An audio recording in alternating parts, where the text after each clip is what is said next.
Bienvenidos, buenos días a todos a este conversatorio sobre comunicación en escenarios de conflicto.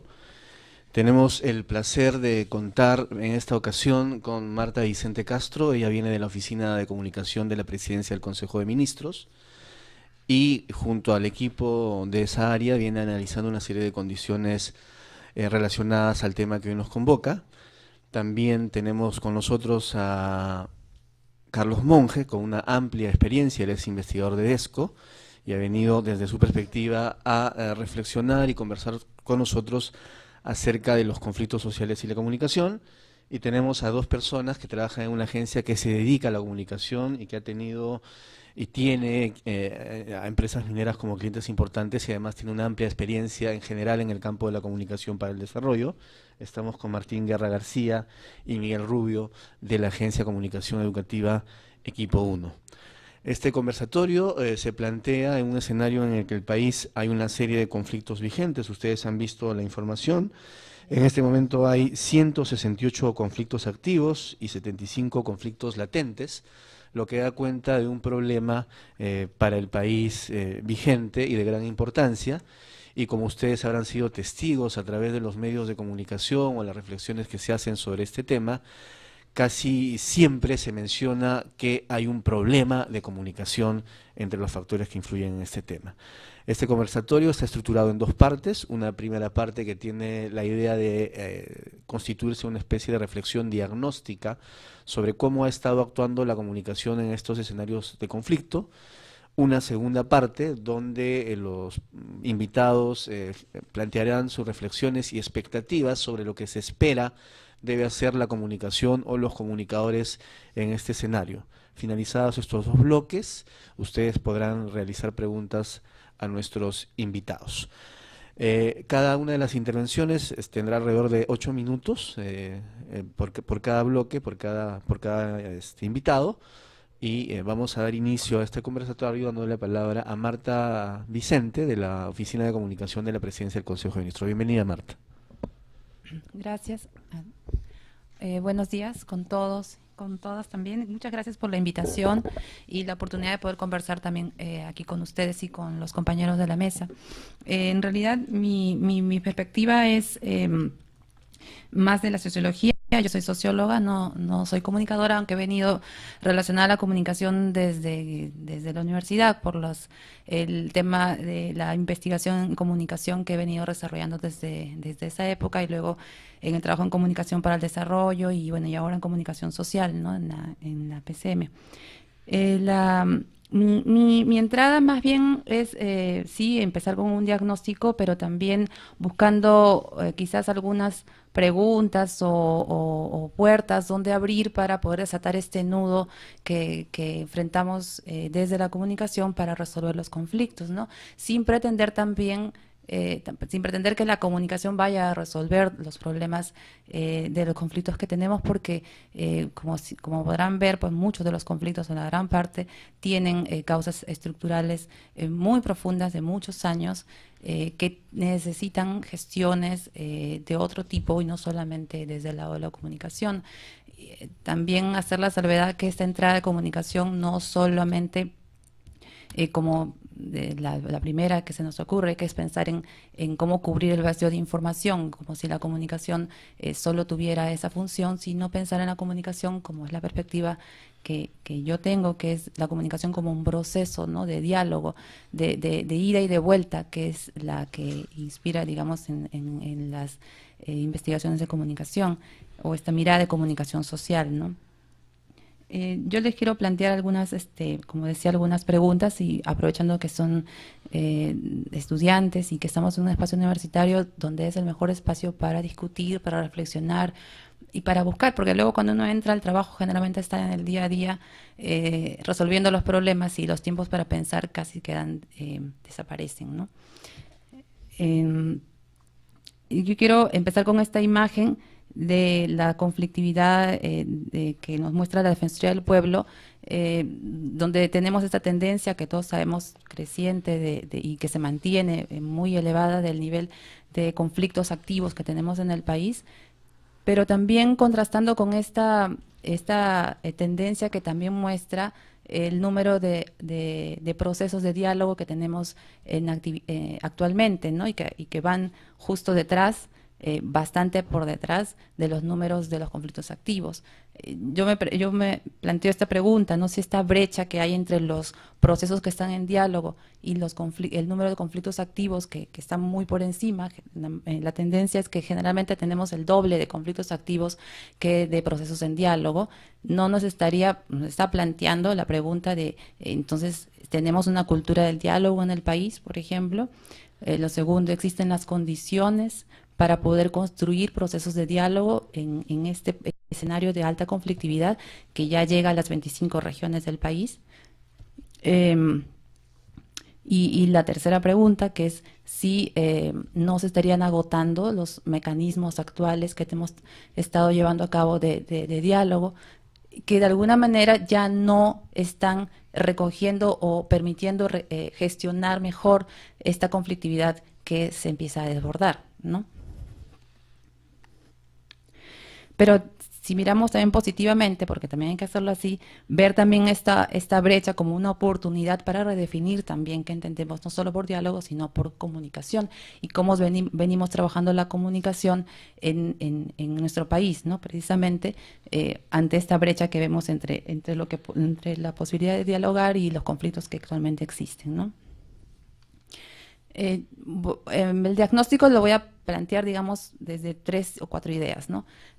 La primera, esta relación que tenemos en nuestro imaginario de que el conflicto está atado a la violencia, ¿no? Y en eso sí, la forma en que transmitimos las noticias sobre los conflictos y la forma en que la vemos, ¿no? En que la percibimos, está atada a esta idea de violencia, ¿no?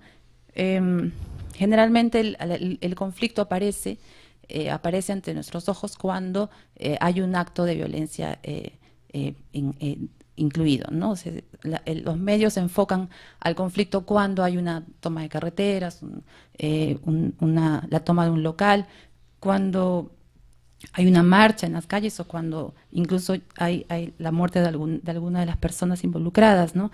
Entonces, nuestra imagen de conflicto social está atada a esta imagen de personas enfrentadas en actos violentos.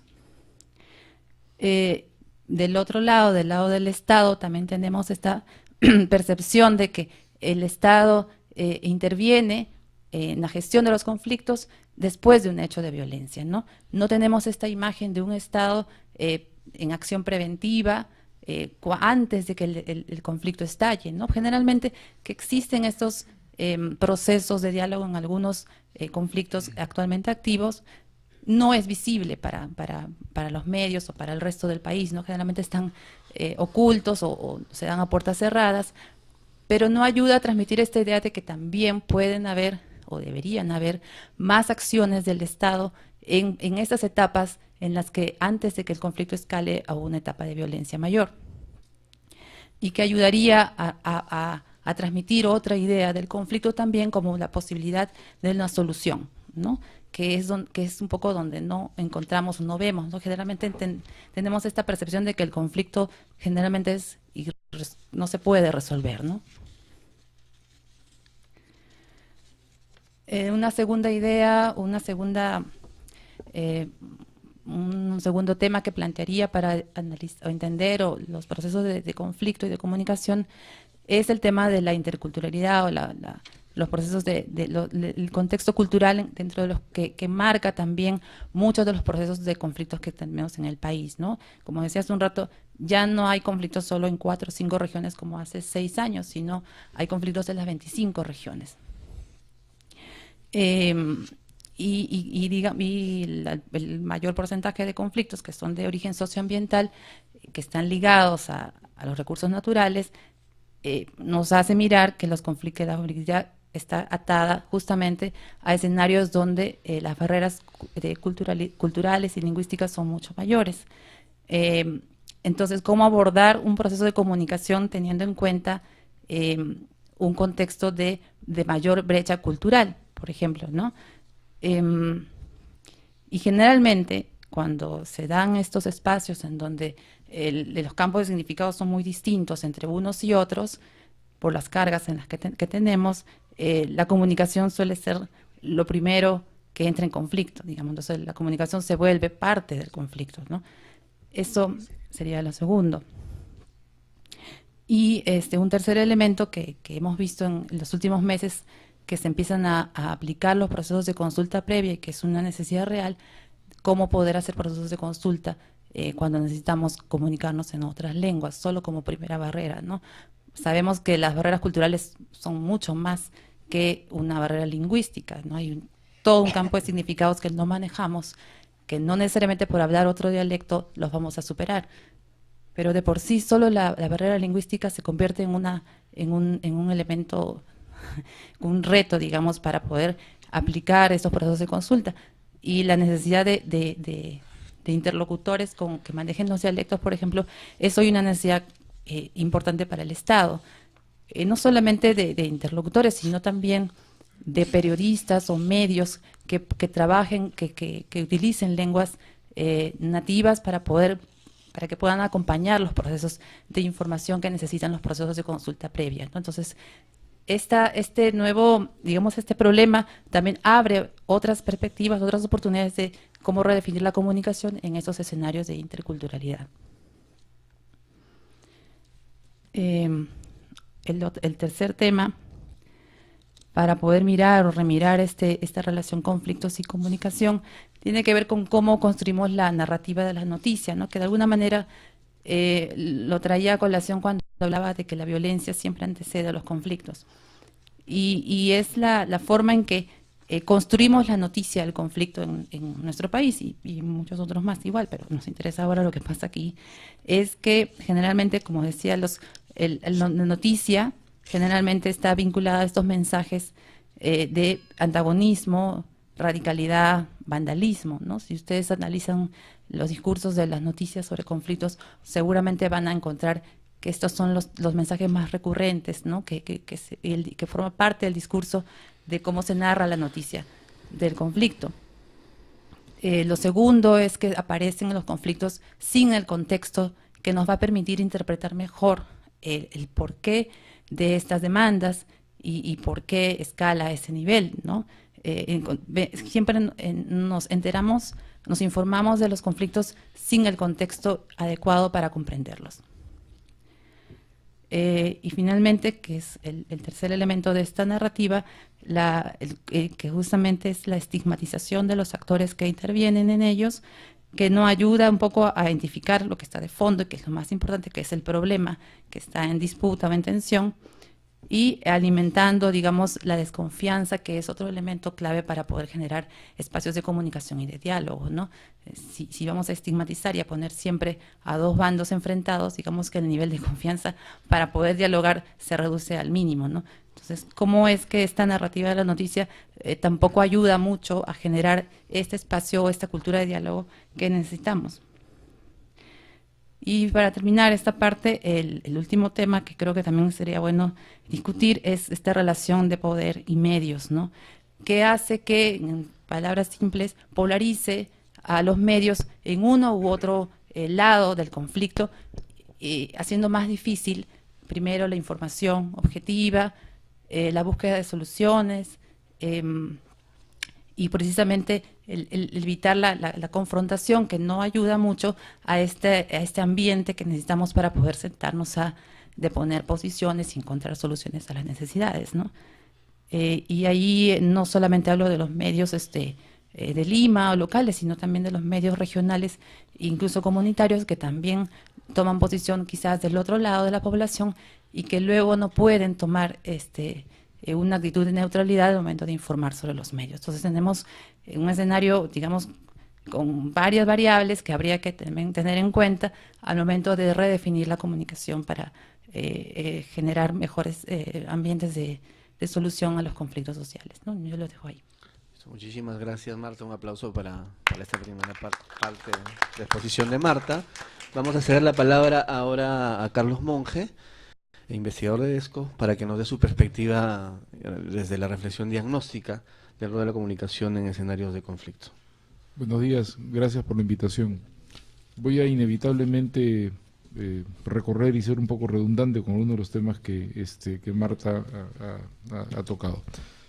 Yo quiero plantear como tres ideas fundamentales. La primera es que hay conflictos. No son un invento, no son un problema de falta de comunicación, no son una creación de los medios de uno u otro lado. Hay conflictos en la medida en que hay, en muchos casos, intereses contrapuestos. Entonces, esta data de la Defensoría comienza a medir conflictos desde el 2004, creo, una cosa así. Y cuando comienza, el 40 y tantos % de todos los conflictos eran de naturaleza socioambiental. De ahí a la fecha, y eso se ve en el gráfico que tú has presentado, el número absoluto de conflictos crece, y crece el peso relativo de los socioambientales al interior de ese número absoluto. Entonces hay una conflictividad creciente en torno a los grandes proyectos que tienen que ver con minería, con hidroenergía y con hidrocarburos. Y lo que quiero decir es que estos existen. No es un problema de falta de comunicación, es un problema de intereses contrapuestos en la mayoría de los casos. Y este es un dato fundamental porque entonces permite, creo yo, dimensionar y ubicar lo que se puede hacer desde las comunicaciones en relación al conflicto. Y creo que lo que no se puede hacer es pretender que el conflicto no existe, que es simplemente un malentendido y que se puede resolver fácilmente con un poquito de información. Entonces, eso para mí es la primera idea y se pueden poner abundantes ejemplos de eso. Digamos, si yo soy población indígena o si yo soy un conservacionista estricto y la propuesta es que entre Petroperú al lote Fitzcarraldo, ahí junto al lote 88 y 56, en zona de pueblos no contactados y en una zona que es uno de los hotspots de biodiversidad del país, entonces ese no es un problema de mala comunicación, ese es un problema de intereses contrapuestos. Yo, biólogo estricto, no quiero, ellos, indígenas que se preocupan de su territorio, no quieren, yo, Estado rentista, que estoy mirando, ¿no?, lo que eso va a significar en términos de contribución a la torta tributaria, sí quiero, yo, empresa petrolera, que veo ganancia en este negocio, también quiero. Puede o no haber un problema de comunicación, puede haber o no un problema de información, pero conflicto de intereses existe.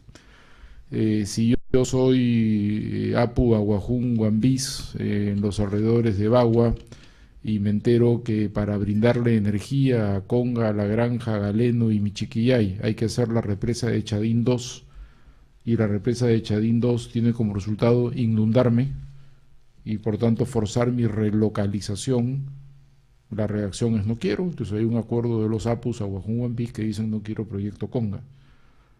Pero hay un conflicto, pues, ese es su territorio y los van a inundar y los van a sacar, entonces se oponen. No es un problema de falta de comunicación o de información, es un conflicto de intereses. Entonces eso a mí me parece bien importante. Partir por reconocer que el conflicto existe y partir por reconocer de que el conflicto existe porque en algunos casos no hay win-win situation. En muchos casos hay conflicto de interés. Alguien gana, alguien pierde y va a haber que escoger quiénes son los que van a pagar el costo de aquella decisión que se va a hacer. Y como digo, se pueden, uno por uno, se pueden ver estos casos de la Defensoría y ver que hay conflicto de interés, ¿no es cierto? En segundo lugar, sí creo que hay una dimensión de estos conflictos que tiene que ver con la comunicación. Habiendo conflicto por existencia de intereses contrapuestos, creo que en muchos casos la posibilidad de negociar entre esos intereses contrapuestos, de lograr minimizar el daño, de lograr canjear, digamos, beneficios y pérdidas, se afecta o no logra ser todo lo exitoso que podría ser porque hay problemas de comunicación, ¿no es cierto? Marta ha mencionado la dimensión de la interculturalidad, de la diversidad cultural y del reto no solamente idiomático, ¿no?, sino cultural en su dimensión más compleja, que eso plantea. y que tiene que ver más, como digo, más allá del idioma, incluso con el entendimiento o la comprensión, el valor que se le asigna a ciertos conceptos que se usan cuando se trata de establecer comunicación entre diferentes que vienen de universos culturales diferentes, ¿no? Entonces, pero esto va a traer progreso. Bueno, ¿y qué diablos es progreso? ¿Qué es para mí? ¿Qué es para el otro? ¿Cómo entiende cada quien? Esto va a traer bienestar, vas a poder aumentar tu consumo. ¿Mi consumo de qué? ¿No es cierto? Entonces, sí creo que hay problemas de comunicación. Creo que esos problemas de comunicación o esa situación de incomunicación a veces efectivamente dificulta la conformación de espacios de diálogo que sean eficientes en el sentido de que le permitan a las partes, a estos intereses contrapuestos, encontrarse para explicitar cuáles son esos intereses, poner sus cartas y negociar lo que quieran negociar. Porque sí pienso que a partir de intereses contrapuestos a veces se pueden tener diálogos fructíferos y negociaciones exitosas, ¿no? No porque se niegue que hay intereses contrapuestos, sino porque la gente está dispuesta a negociarlos. Pero eso requiere mucha comunicación y a veces ahí también hay problemas.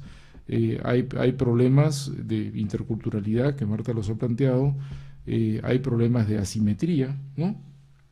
La gente dialoga y se comunica desde posiciones de poder en muchos casos abusivamente diferentes, ¿no es cierto?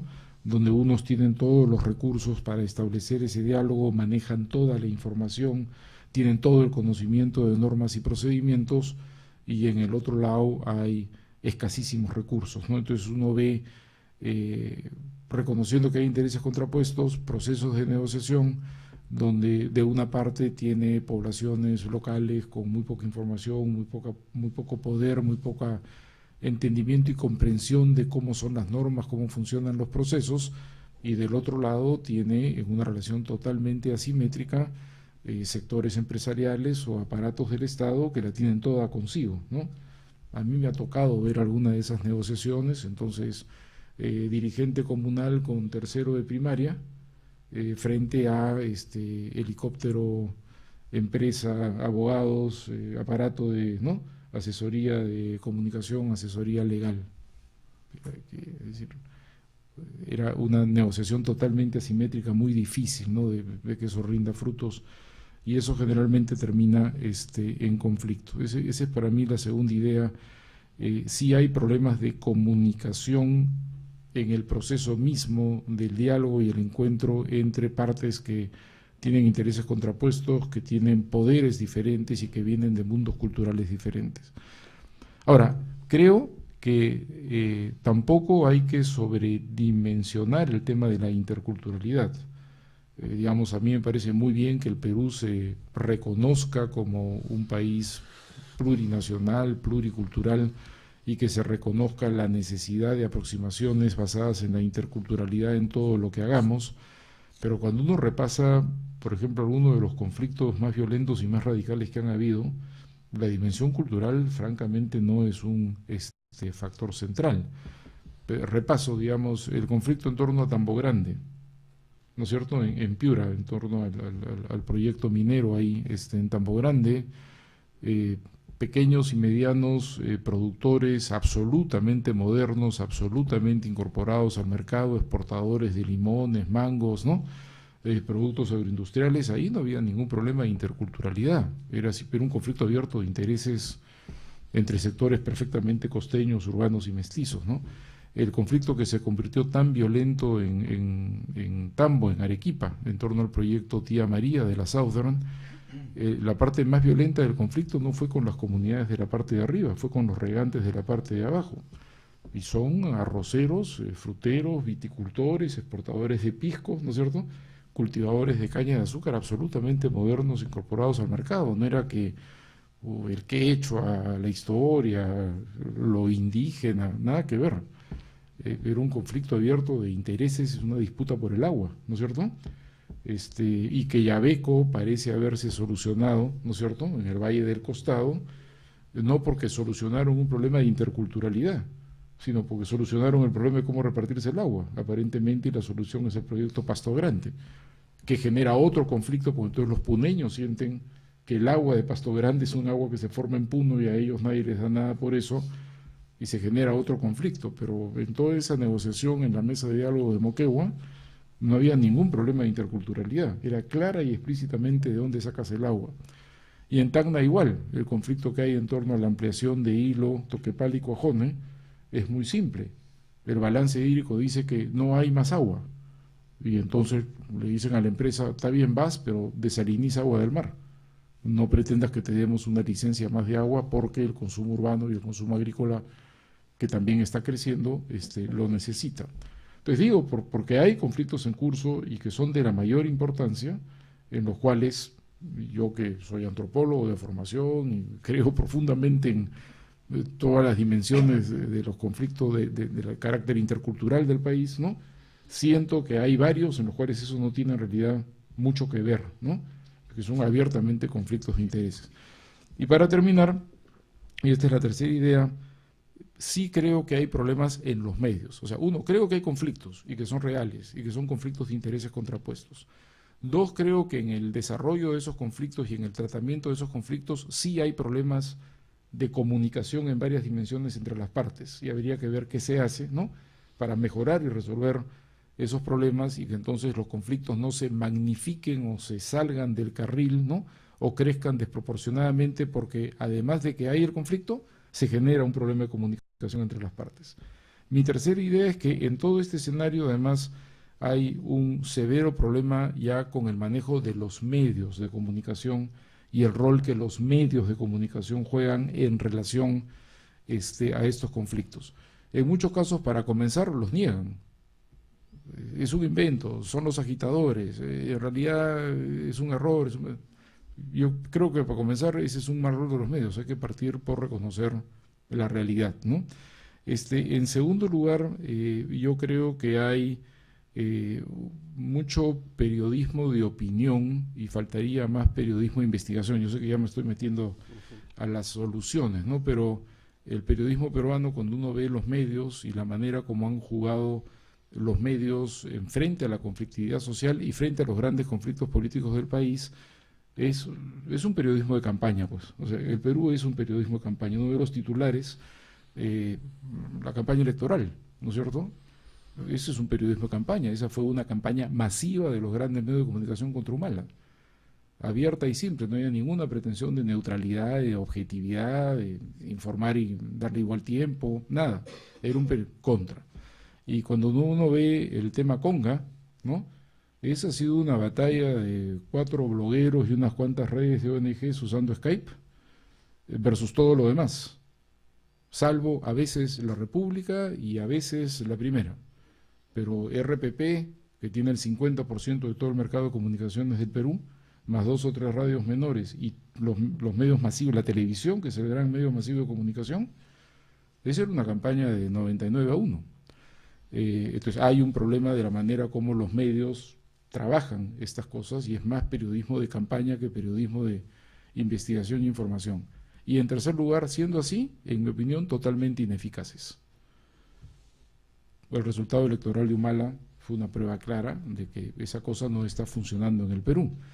Y la última encuesta de Ipsos Apoyo en Cajamarca, con un rotundo 78% contra Conga, es una prueba clara de que algo no está funcionando, porque la campaña combinada de la principal medio de radio, más todos los medios televisivos, más, digamos, el 60% de los medios impresos, más una presencia brutal en los medios en Cajamarca, ¿no?, de campaña de la propia empresa Yanacocha, y el resultado es que no han logrado cambiar el sentido de la opinión pública en relación a ese proyecto, y ese sorprendente 78% está ahí, que incluso a mí me sorprendió. Yo estoy metido en esa cosa, yo no soy neutro, soy parte del conflicto, me he opuesto abiertamente a Conga, en fin.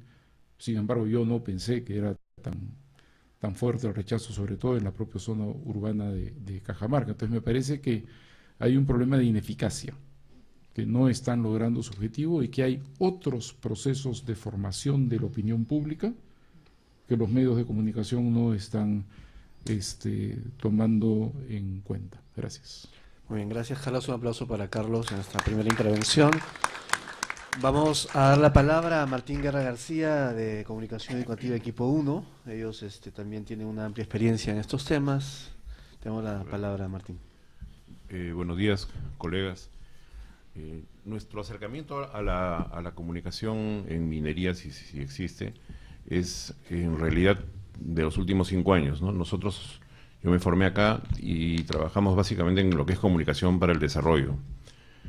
En comunicación en salud, en comunicación en educación, en agricultura también.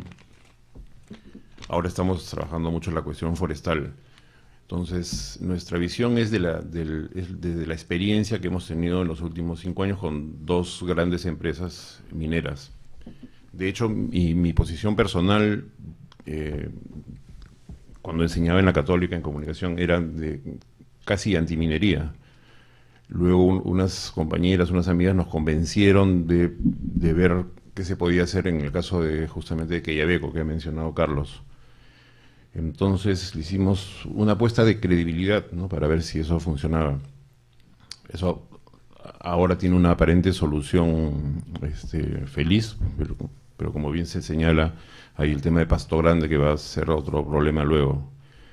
Yo siempre he pensado que desde esta experiencia como comunicador,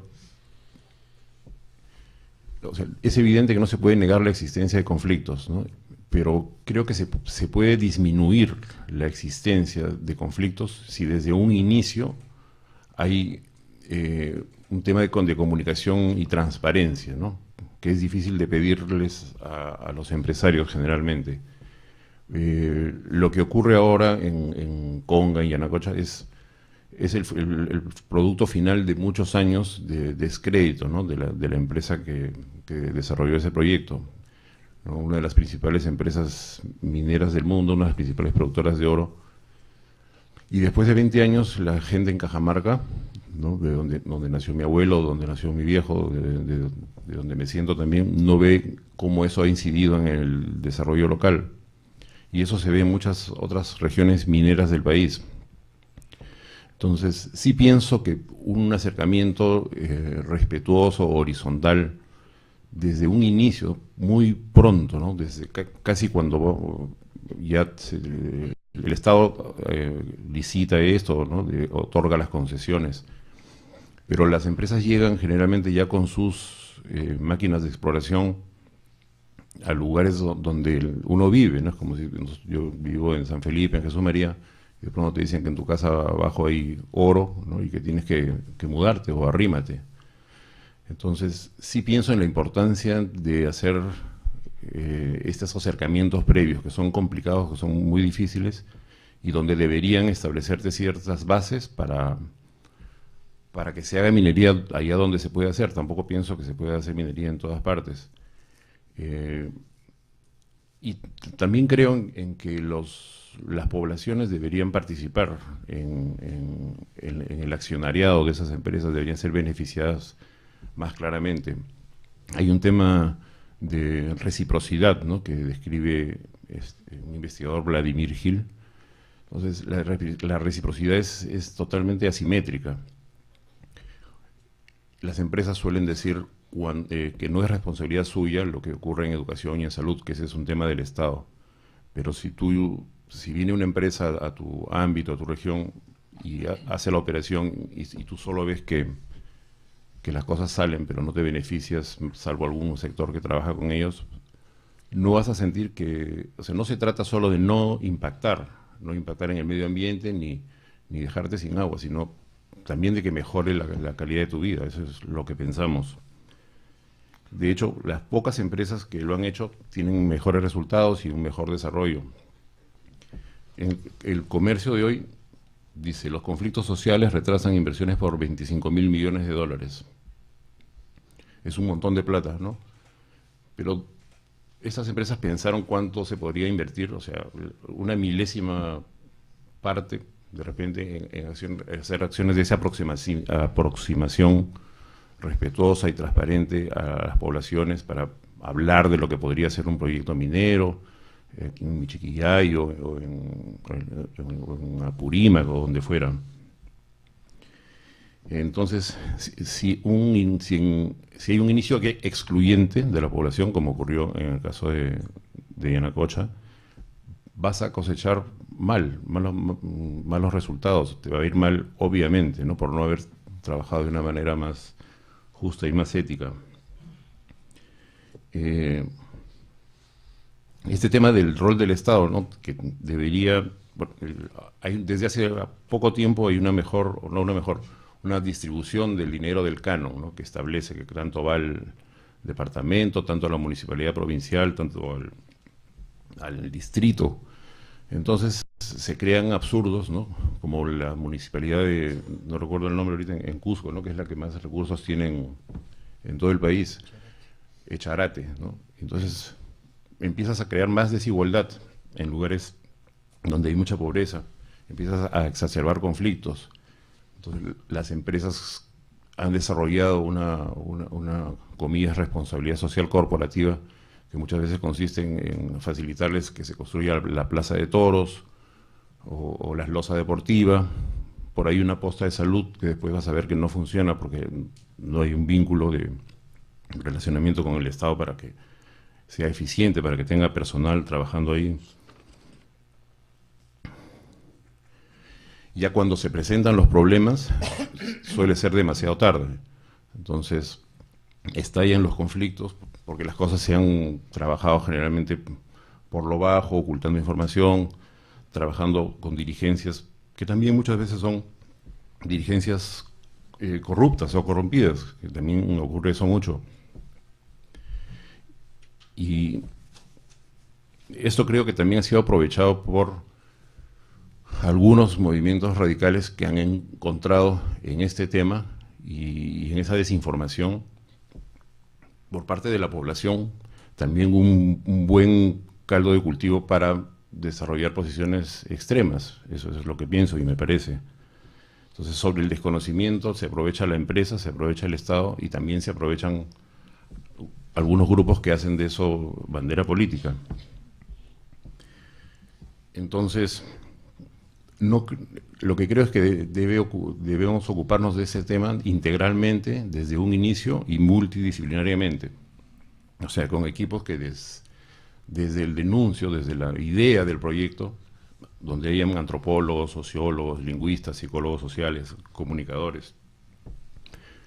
La comunicación no es asunto de ingenieros, tampoco es de publicistas. O sea, cuando ya hiciste la canción, no vas a salvar ni solucionar nada haciendo una super campaña, gastando un montón de plata y diciendo que la minería trae desarrollo y poniendo a campesinos con cascos y niños felices. Eso ya no es, tampoco es asunto de lobby en medios y de venderte como la super empresa que cumple con buenas prácticas ambientales.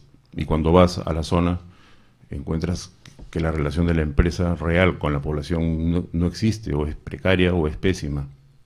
Pero la empresa puede tener todos los premios del mundo de prácticas en medio ambiente y en buenas relaciones con su población, con las zonas de influencia directa o indirecta, como le llaman en la jerga minera. Coincido esencialmente en todo con lo que han dicho los colegas. El conflicto existe, dice Carlos, y se puede resolver con algo de comunicación, y no se puede resolver con algo de comunicación, por supuesto que no. O sea, la comunicación es vista con frecuencia como el folleto, el tríptico y el microprograma radial, cuando debería ser, como señala Marta, procesos, son cuestiones de procesos largos, complicados y que deben ser sostenidos. Dijo Carlos también que hay problemas de comunicación, de incomunicación que dificultan la conformación de espacios de diálogo. Lógico, ¿no? Cuando ya están así las cosas, va a ser muy difícil pretender resolverlas. Y en el caso de Quillabé, con el que participamos directamente, sí fuimos testigos de de un acercamiento muy directo de la empresa con la población local. Hay un tema de agua, que es la esencia del conflicto. También vimos como muchos dirigentes mineros o antimineros estaban ahí en una posición francamente de solo oposición. La mesa de diálogo ha durado 12 meses y se ha logrado un acuerdo que sabe Dios si se va a implementar. Y otra cosa interesante que dijo Carlos, es el tema de la interculturalidad, ¿no? Sí, efectivamente, en todos esos conflictos eso no ha sido la esencia ni la razón, ¿no? Quizá, pienso, es muchas veces un tema más de derechos, ¿no? De un enfoque de derechos que no se respeta desde un inicio, ¿no? Y que termina en lo que conocemos, ¿no? Gracias. Un aplauso para Martín. Vamos a tener ahora la intervención de Miguel Rubio, también de la Agencia de Comunicación Educativa Equipo 1. Adelante, Miguel. Gracias. Mark Twain, que es uno de mis escritores favoritos, escribió alguna vez que interrumpió su educación para entrar a la escuela. Naturalmente esto es exagerado, pero yo lo he citado porque quisiera dar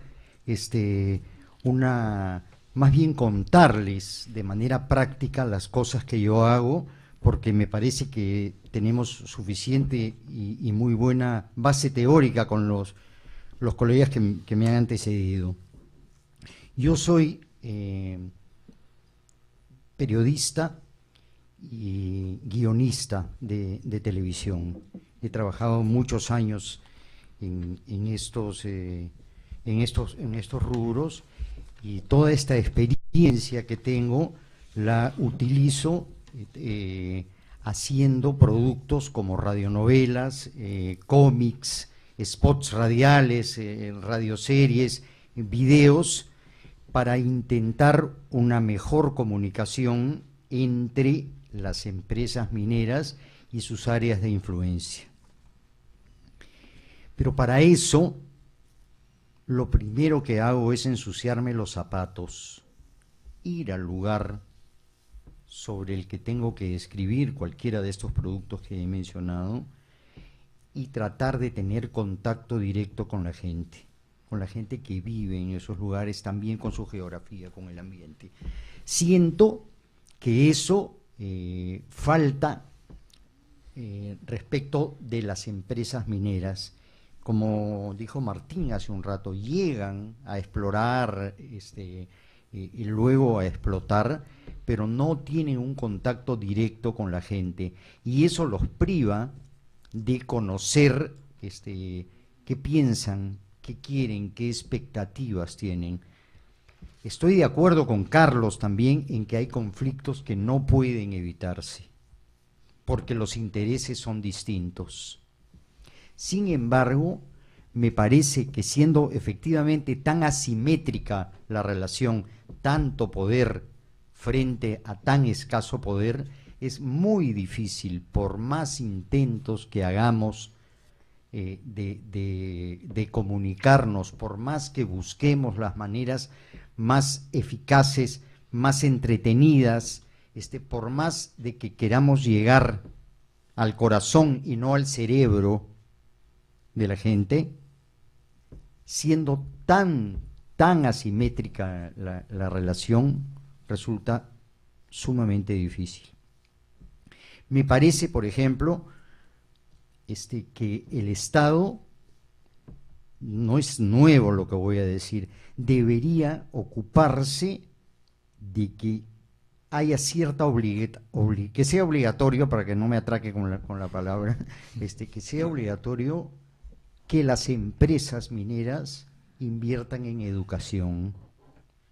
Lo que yo veo hasta este momento es que las empresas mineras dicen que esto le corresponde al Estado, y que si ellas invierten en educación, la gente se va a acostumbrar a recibir todo y el Estado también, y no hacer nada, y no les corresponde.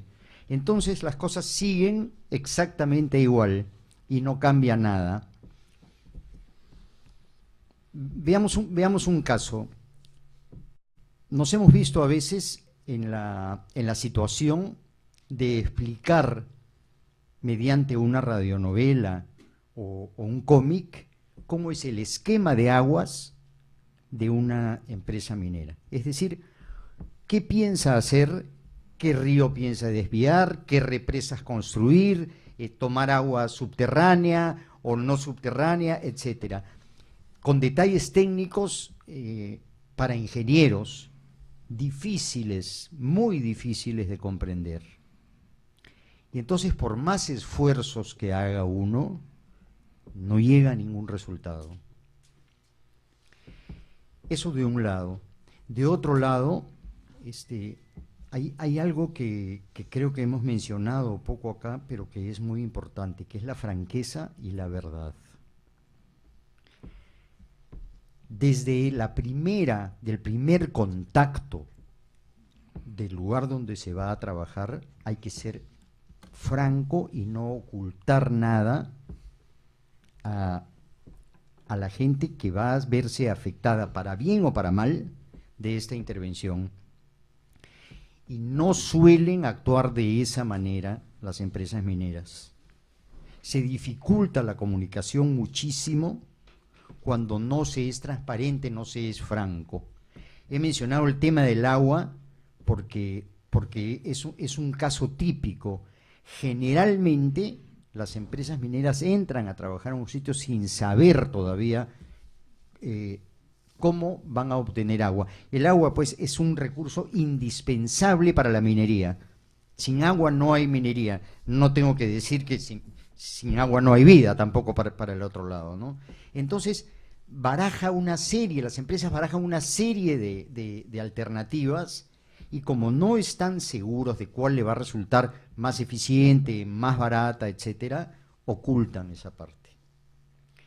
En el caso que ha mencionado Carlos de el Valle del Tambo, no pudieron ocultar esto inicialmente porque los regantes, los agricultores, los viticultores, etcétera, era gente que tenía educación y que conocían el tema.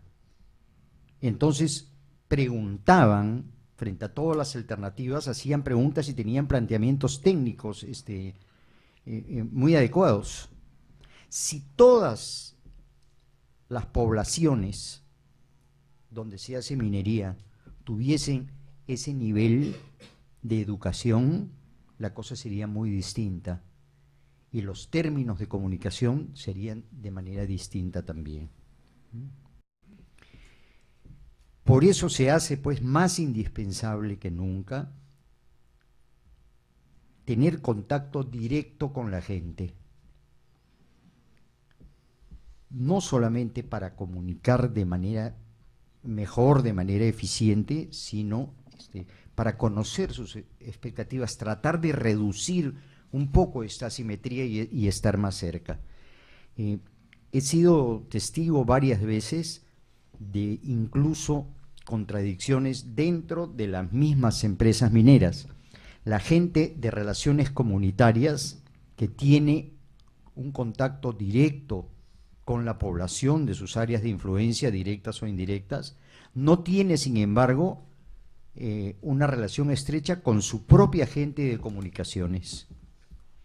Y hay conflictos dentro de las empresas. Lo que nosotros no podemos hacer es, desde esta perspectiva, cambiar las cosas. No nos corresponde cambiar algunas cosas. ¿Qué cosa es desarrollo? ¿Qué cosa es progreso? Se ha mencionado acá. Efectivamente, muchas veces se usa la muletilla, ya la verdad que yo estoy hasta acá, de desarrollo sostenible. Y con estas palabras se quiere dar a entender todo. Y la verdad que uno mismo no sabe muy bien qué cosa es desarrollo sostenible, ¿no? No hay, pues, creo yo, la voluntad de acercarse y de explicar las cosas bien. Me parece que si comenzamos por ahí, podrían prevenirse algunos conflictos. Gracias. Muy bien, un aplauso para Miguel. Muy bien, hemos visto que los conflictos sociales son complejos, que no tienen sino un origen estructural, tienen un origen muchas veces estructural, que existe más allá de la comunicación, que hay una serie de situaciones asimétricas y que plantean una situación en la que las empresas, y las poblaciones y los actores, a partir de sus intereses diversos, generan demandas y por supuesto generan tensión, y muchas veces estos terminan en violencia. En esas situaciones los medios tienen posiciones que básicamente están en el campo de la opinión y no en la investigación, decía Carlos Monge. Resaltaban también desde Equipo 1 la necesidad de una comunicación temprana y de establecimiento de un diagnóstico, y Marta inicialmente planteaba un conjunto de condiciones que incluían la interculturalidad, el tema de la narrativa informativa y la construcción de una cultura de diálogo. En ese escenario complejo, complicado, y teniendo en cuenta que no siendo la comunicación el único elemento que puede contribuir a la solución de conflictos, sin embargo la comunicación es un factor presente en esos escenarios, la segunda parte consiste en responder qué se espera de la comunicación en estos procesos de gestión de conflictos. Empezamos nuevamente con Marta, por favor, para referirnos a este tema que va más al planteamiento de expectativas que se tienen respecto a la comunicación para enfrentar estas situaciones. Adelante, Marta.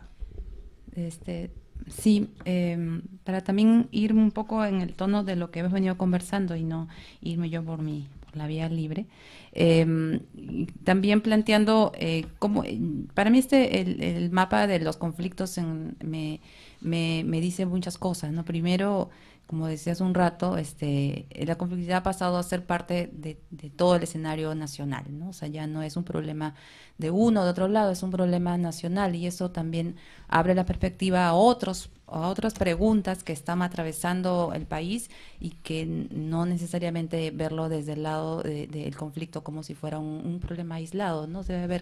Tiene que haber otros problemas, y uno de ellos es obviamente las brechas, desde aquí se han hablado, que marcan la forma en que se ha venido construyendo el desarrollo en el país. Brechas de las simbólicas y culturales hasta las infraestructura, de lengua, de poder, de acceso al Estado. En fin, es un país que vive, que se va desarrollando en medio de brechas, ¿no? Y eso genera pues estos vacíos de comunicación que solo en la parte de los conflictos las vemos en la realidad. También me hace preguntarme qué estamos entendiendo por comunicación, ¿no? Que es cuando decimos que la comunicación cómo puede aportar a la solución de los conflictos, también entendiendo la comunicación sí como difusión de información, que yo no la descarto, porque también hay un vacío de información muy grande que en el cual los medios tienen este rol y clave de poder contribuir a que la transparencia, como se ha hablado acá, y el acceso a información contribuya a que no se generen estas especies de incertidumbres que luego generan el miedo y luego generan el conflicto, ¿no? La comunicación también, como decíamos hace un rato, como este proceso de construcción de mucho más largo plazo, donde lo que se busque es un poco como ir reduciendo las brechas a partir de una ida y vuelta de necesidades del uno y del otro para ponerlas en debate.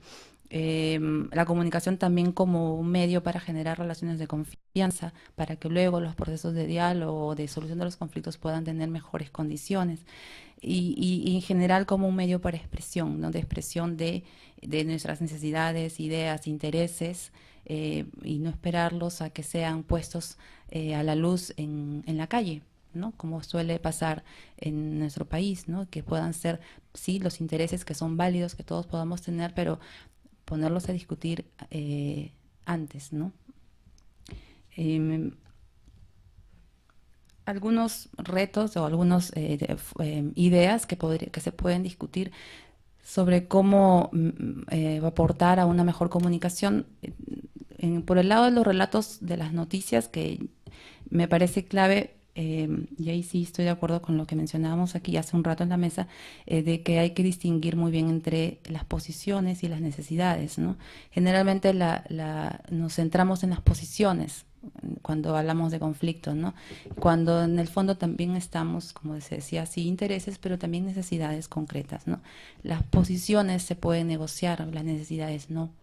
Entonces también remirar un poco esta entrada a los conflictos desde ese lado, mirar las causas estructurales de esas necesidades también para entender mejor los procesos de conflicto, ir a avanzar a identificar los problemas que están detrás para luego buscar las soluciones y no quedarse solo en los dimes y diretes de los discursos de uno y de otro que finalmente no llevan a la solución de los problemas de fondo. Salirse de los estereotipos, ¿no? Que también no ayuda a generar este espacio de comunicación, de intercambio. Y finalmente también promover una información más preventiva de los conflictos, ¿no? Los conflictos activos, que son los que hemos mencionado, tienen este periodo de inicio donde aparecen, digamos, donde se expresan públicamente las necesidades y los intereses que luego van a generar los conflictos, cómo poder intervenir comunicativamente en ese momento, ¿no? Que contribuya a evitar llegar al escalamiento máximo de violencia, que es generalmente donde todos intervienen, ¿no? Los medios, el Estado, los actores. Es más difícil ponerse a negociar cuando el miedo es mucho mayor o el encono es mucho mayor, ¿no? Las habilidades comunicativas para el diálogo, ¿no? Yo decía hace un rato, si tenemos una cultura del diálogo en nuestro país, para dialogar, para escuchar, para sentarse a conversar, se necesitan también ciertas habilidades, ¿no? No todo el mundo le gusta escuchar, generalmente le gusta a uno que ser escuchado, y no necesariamente sentarse a oír al otro, más cuando no le gusta lo que va a oír, ¿no? Y también habilidades de diagnóstico y de comprensión de los conflictos que no necesariamente sean de fotografiar la imagen de la violencia, ¿no? Que no ayuda mucho es generar este espacio para comunicarse, ¿no? A desarrollar habilidades para buscar información más allá de la que nos muestra, no ir más allá de la información de arriba, ¿no? De la que no quedarse en la epidermis, sino ir más al fondo para entender los problemas, que es finalmente lo que queremos cuando informamos sobre conflictos. Y no quedarse, como decía Carlos, en esta especie de periodismo de campaña, ¿no? Estamos asusando a uno u otro lado, ¿no? Y no estamos contribuyendo a entender y a solucionar los problemas. Y finalmente, también como parte de esta cultura del diálogo, cómo mirarlo, cómo comunicarnos en códigos del otro, ¿no? Generalmente nos comunicamos, o es más fácil comunicarse, claro, cuando uno utiliza sus propios códigos y habla en sus códigos, y no sabemos qué pasa del otro lado, ¿no? Como el reto está en comunicarse cuando el código de la comunicación cambia y se descentra de uno mismo, ¿no? Pasa a ser del otro, de otro espacio incluso que no conocemos. Yo no sé si estamos preparados en nuestro país para hablar de manera con un lenguaje directo, por ejemplo, ¿no? Cuando leí estas cosas me hacía pensar que cuando a uno le dicen voy a ser franco contigo, de pronto uno le da miedo, ¿no? Porque no sé si le van a insultar o le van a decir. Generalmente el lenguaje directo genera mucha actitud a la defensiva, ¿no? Entonces, habría que desarrollar también todas estas habilidades o capacidades para hablar de manera directa, transparente y del fondo de las cosas también, ¿no? Generalmente nos gusta darle la vuelta a las cosas antes de decir lo que realmente queremos decir. Los tiempos de los diálogos también son distintos, ¿no? En una comunidad, en otra, en una localidad y en otra, en un lugar y en un tiempo también, ¿no? Habrá procesos de diálogo mucho más, que toman más tiempo, otros son más breves, los ritmos, las pausas que también se necesitan hacer para poder pensar y reflexionar. No queremos solucionar todo en un solo tiempo, ¿no? Estas negociaciones que no rompan con los patrones culturales que hay también, donde vamos a intervenir. Me acuerdo que cuando pasó lo de Conga y salió el gabinete Lerner, uno de los elementos que salió, por lo menos allí, era que uno de los puntos de disputa era que no se dejaban entrar a las a los representantes de las comunidades, ¿no? ¿Por qué no pensar que también hay negociaciones que tienen que ser bajo el patrón de cómo ellos tienen esta forma de negociar, ¿no? No necesariamente son patrones donde entran a intervenir solo dos, ¿no? Puede ser uno con toda una comunidad. Es otra forma de diálogo, pero finalmente es la que se da.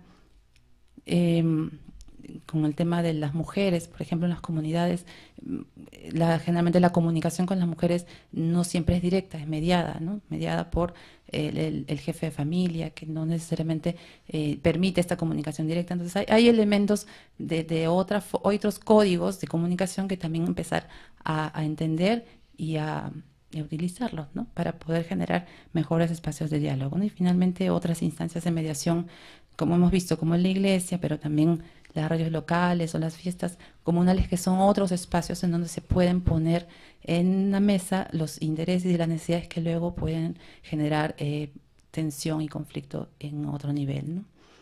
Hasta ahí. Muchísimas gracias, Marta. Un aplauso para Marta. Muy bien. Le vamos a dar la palabra a Carlos Monge en este momento. Bien, primero una reflexión, creo, sobre escenarios y retos que se vienen. Yo creo que se viene un escenario tan interesante como preocupante, donde probablemente veamos una exacerbación de la cantidad y dimensión del conflicto. ¿Por qué digo esto? En primer lugar, si uno ve las campañas de los medios, creo que lo que se viene es una aceleración de un paquete de grandes inversiones mineras.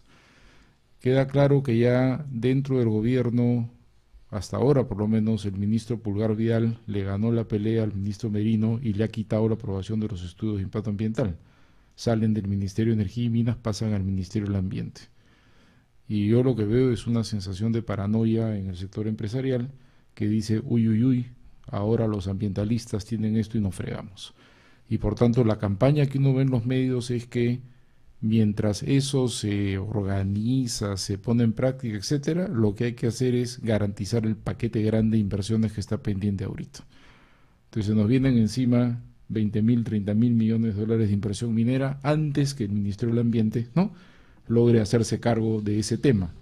Ese creo que es la lectura que hay y es lo que yo veo en las campañas en El Comercio y en otros medios. Y claro, cada uno de esos viene con su paquete de conflictos, con su mochilita de conflictos al costado. Entonces yo lo que veo es un escenario, digamos, en el corto plazo quizás de un incremento de la conflictividad por la premura en sacar adelante este paquetón de inversiones mineras antes que los ambientalistas del MINAM lo frenen.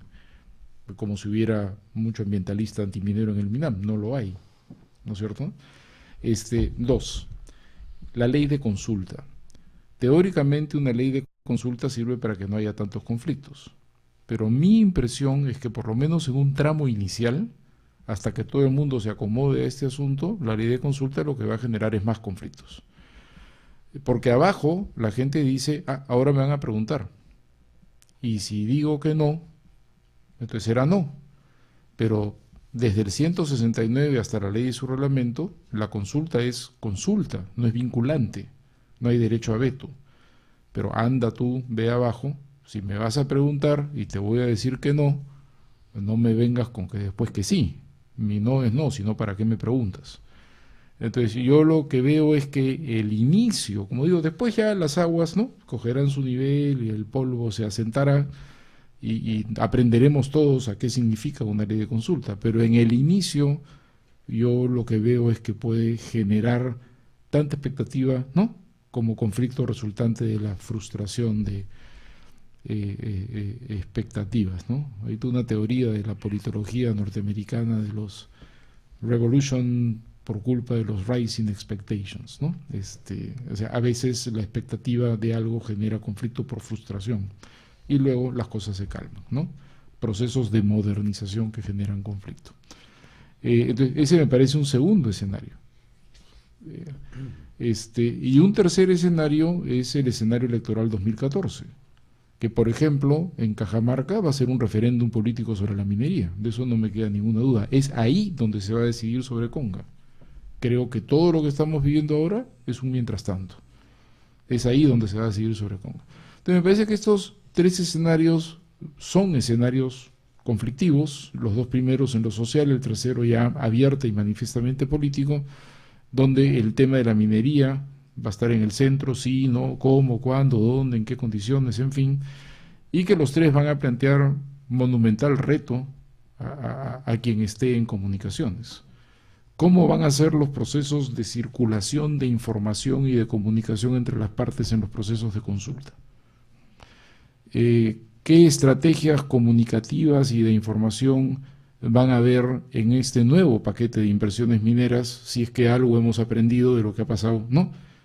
Con el anterior, del cual Conga es un caso emblemático, y cuáles van a ser las estrategias comunicacionales. Imaginémonos cómo va a ser la elección 2014 en Cajamarca, ¿no es cierto? Entonces, si estos temas les interesan, felicitaciones. Hay harta chamba por delante, sea donde sea que ustedes se ubiquen en esta cosa, trabajo, necesidad, ¿no? Hay. Esa es una primera reflexión sobre escenarios.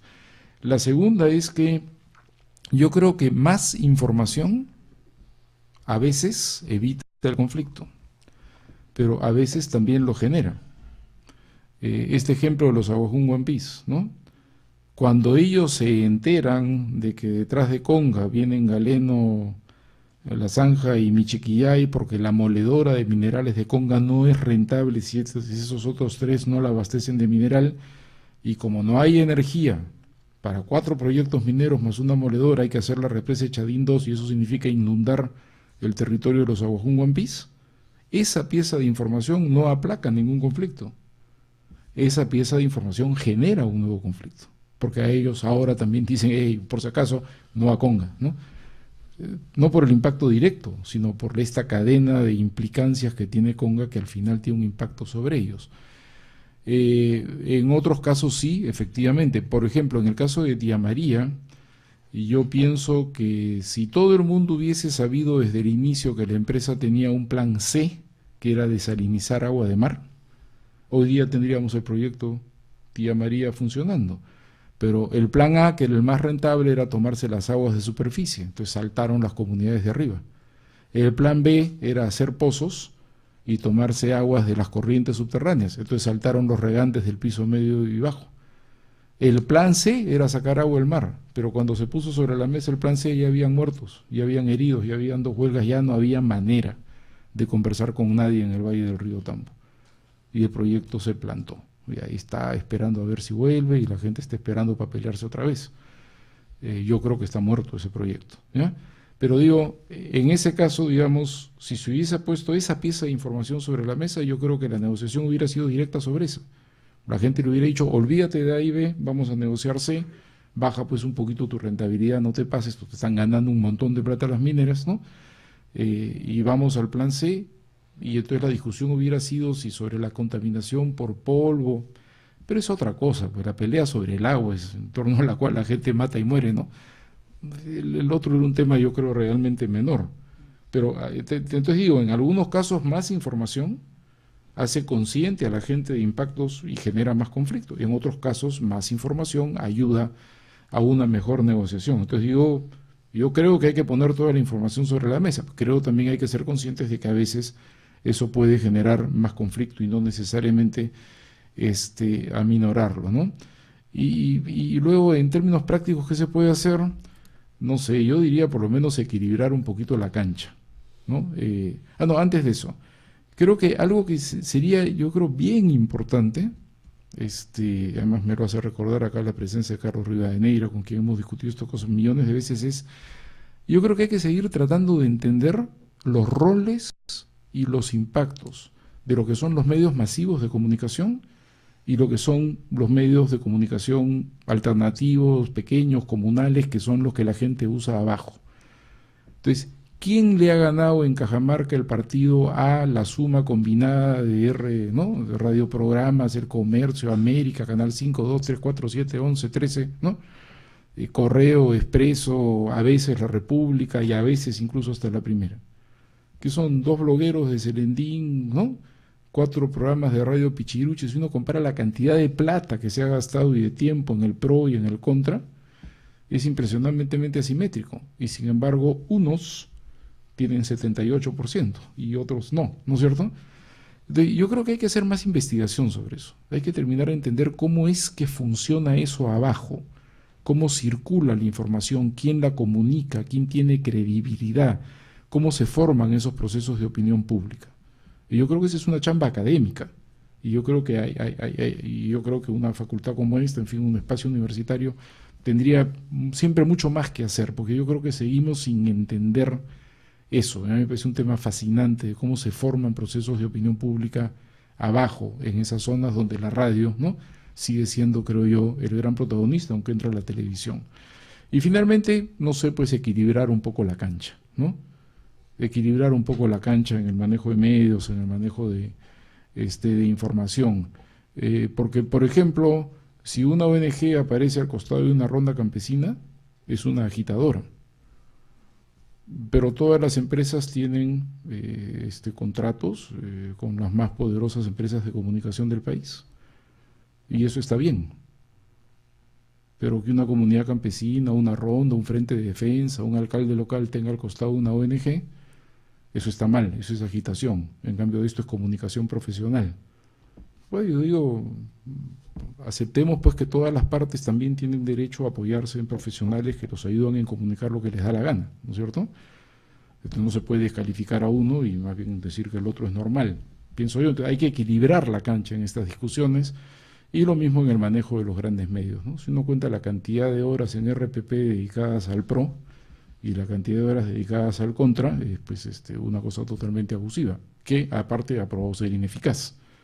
Pero de repente incluso en aras de la eficacia, ¿no?, habría que equilibrar. Algunos otros dicen, bueno, en realidad la demostración es que RPP no importa, ya para qué te preocupas, ¿no?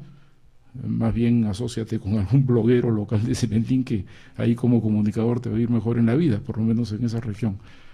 Pero me parece que hay retos por ahí, pero me interesaba más resaltar que creo que se viene un escenario en el cual el tema de comunicaciones va a seguir siendo absolutamente fundamental y que también nos falta investigar y entender qué cosa es lo que pasa abajo en procesos de formación de opinión pública y que entonces tienen chamba y tienen una responsabilidad por delante. O sea que, sea como sea, métanse en estas cosas. Es un mundo apasionante y súper importante.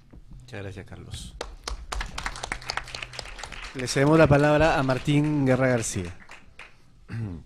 A ver, a partir de lo último que dijo Carlos, quiero empezar diciendo esto, ¿no? Una especie de sugerencia. No conozco la currícula actual de comunicación en la Universidad de Lima, la de la Católica más o menos, pero debería haber una formación mucho más intensa en ese tipo de urgencias, ¿no? Es evidente que se viene una época dura. Bueno, a quienes preparemos ahora les tocará lo que ocurre en 5 años, pero debe introducirse más en la formación universitaria lo que es interculturalidad con sus limitaciones, los enfoques de derechos, lo que es cambio climático, minería, ¿no? La cuestión forestal, la ley de consulta previa, ¿no? De momento tenemos estos conversatorios como los que impulsa la cátedra UNESCO y Rodolfo y otros profesores seguro, pero es mucho más, es muy importante, ¿no?, reforzar eso, no solamente formar estupendos productores de televisión, estupendos publicistas, ¿no?, magníficos periodistas, también comunicadores para el desarrollo que atiendan estos dos grandes temas, ¿no? Agrego la cuestión forestal, que es otra cosa que se viene. Junto a eso, insistir, nosotros le damos duro eso, en el enfoque multidisciplinario, ¿no?, en el trabajar en equipo, con visiones diversas y desde un inicio.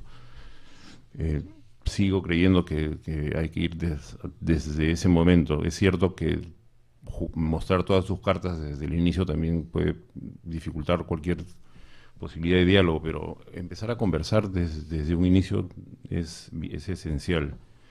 Otra cosa, creo que debe revisarse la legislación vigente, ¿no?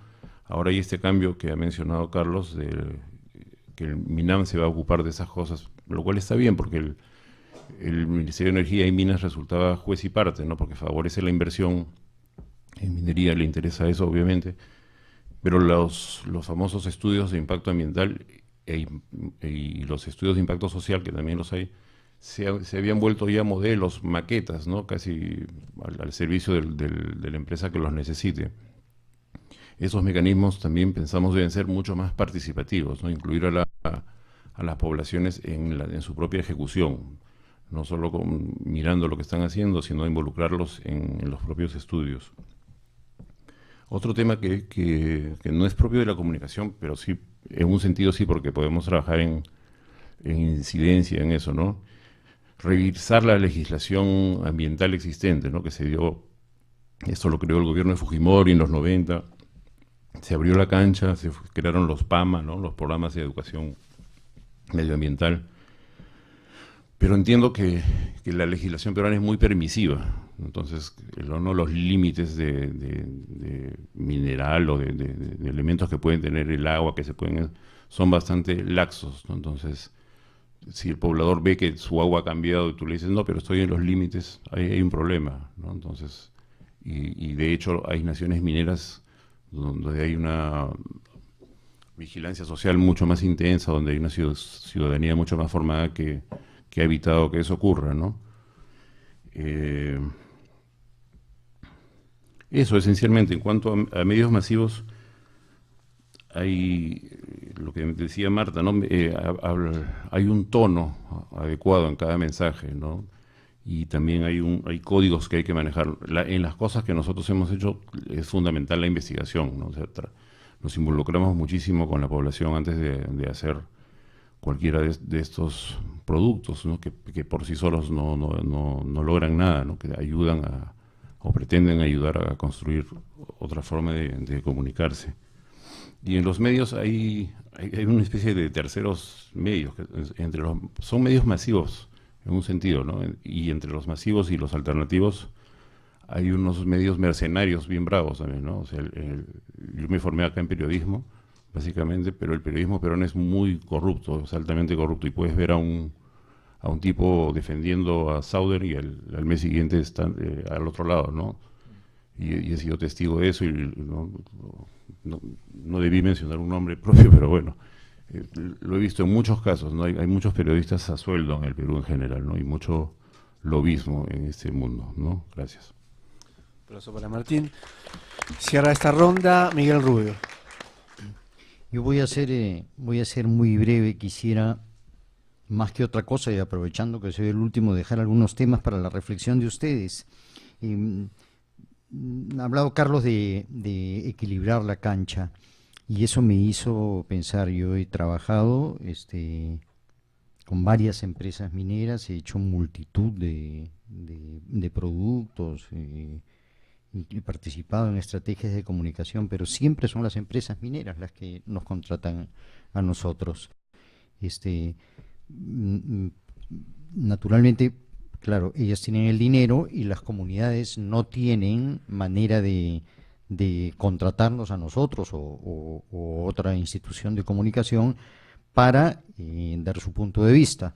Y entonces están las ONGs, como dice Carlos, o están los medios masivos de comunicación que distorsionan la información. Yo tengo, es decir, escasa o nula confianza en los medios masivos de comunicación, en los periódicos, en las radios principales y en la televisión, ¿no? Entonces, y este es el tema que yo quería dejar para la reflexión. Ustedes, nosotros como individuos, ¿qué podemos hacer para equilibrar la balanza, para que sea más justa la relación, para que haya efectivamente reciprocidad? Una de las cosas que podemos hacer, por no hablar de temas éticos, es informarnos bien, leer, estar al día, saber de qué está hablando uno para que la comunicación sea eficiente. Me parece que eso es ya un desafío, ¿no? Porque la cantidad de información que hay es sumamente abundante y es trabajosa. creo que esa es una de las cosas sobre las que debemos pensar. Y finalmente, también tratar de ponerse en los zapatos del otro, porque cuando hay dos partes, hay dos puntos de vista. Y entonces hay que tratar de ponerse en los zapatos de cada uno de ellos y intentar, no sé si eso será posible, pero intentar ser lo más objetivo posible. Muchas gracias. Un aplauso para Miguel. Muy bien, hay una cantidad de retos para los comunicadores en diversas áreas, entendiendo que se puede hacer desde los medios masivos, los medios alternativos, también desde la investigación, que es otra área que se ha planteado, el conocimiento de las realidades y las culturas que envuelven a los actores en conflicto, también es un asunto a tener en cuenta. Vamos a recibir un conjunto de preguntas, se formulan todas juntas y luego un siguiente bloque muy corto, porque tenemos poco tiempo, vamos a resolver esas preguntas. Por favor, cuando formulen la pregunta, digan a qué invitado está dirigido y por favor sean breves en la formulación de sus preguntas. Si tuvieran alguna pregunta, por favor levantan la mano.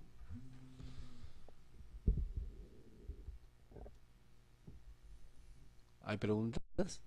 Hemos sido muy claros. Sí, todo ha quedado clarísimo, contundente. A ver, Fernando. Para todos. La pregunta es en general para todos. Me ha agradado muchísimo el conversatorio y los agradezco mucho.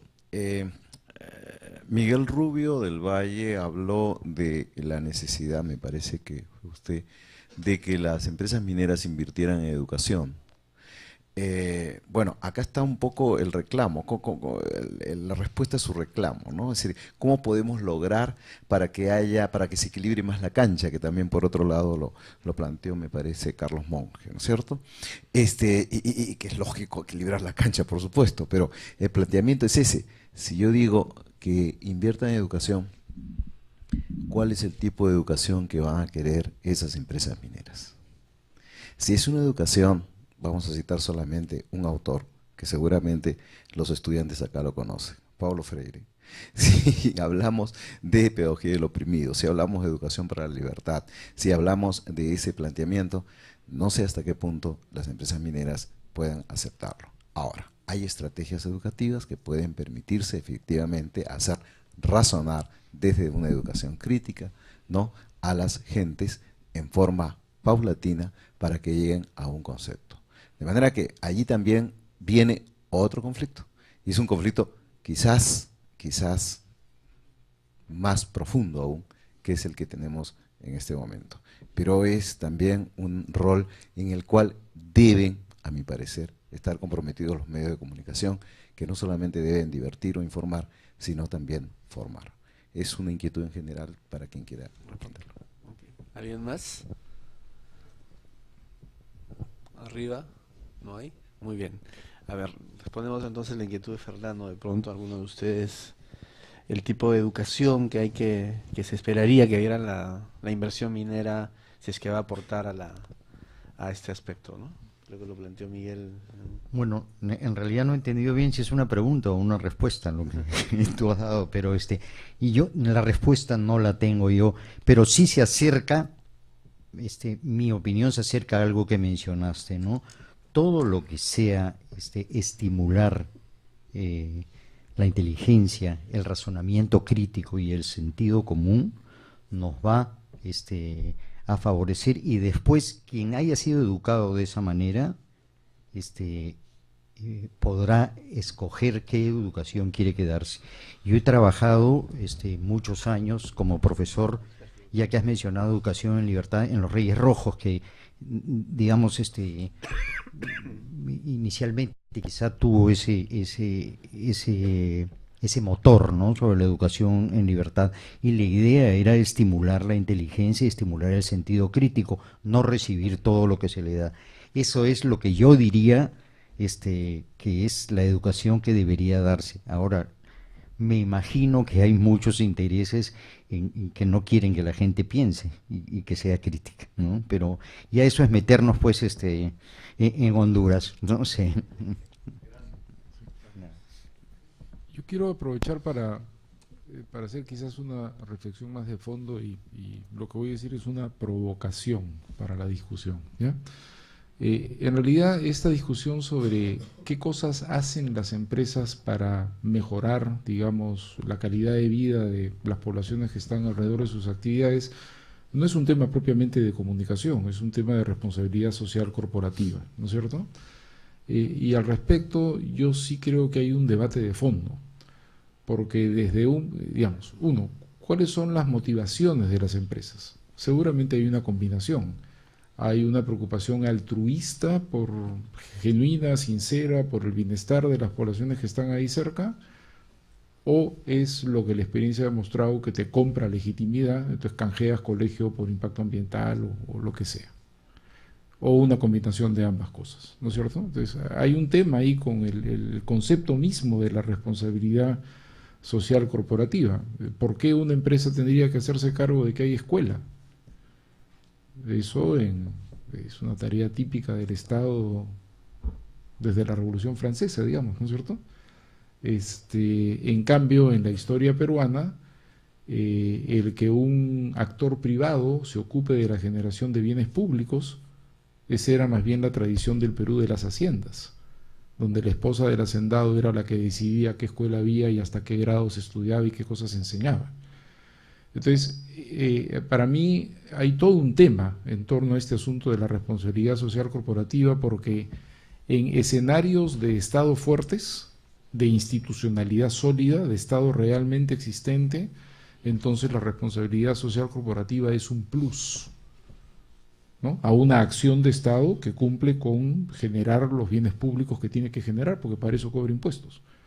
Y los de Celendín pagan su 19% de IGB desde el primer día que compran un chicle en una bodega, ¿no es cierto? Pues también pagan impuestos. En cambio, en países y en estructuras de Estado débil y de territorios abandonados sin presencia del Estado, por la combinación de razones que sea, la empresa termina siendo el proveedor de bienes públicos. La carretera, el puente, el colegio, la posta, lo cual plantea un problema de fondo, de una privatización de la capacidad de generación de bienes públicos. Entonces el acceso al bien público ya no es en la tradición norteamericana, ya no es un derecho del ciudadano pagador de impuestos, sino pasa a ser, ¿no?, un beneficio que queda a discreción, ¿no?, del actor privado local, del poderoso local. Y eso, en términos históricos de construcción de ciudadanía, es un retroceso brutal, digamos, al siglo XIX, ¿no es cierto?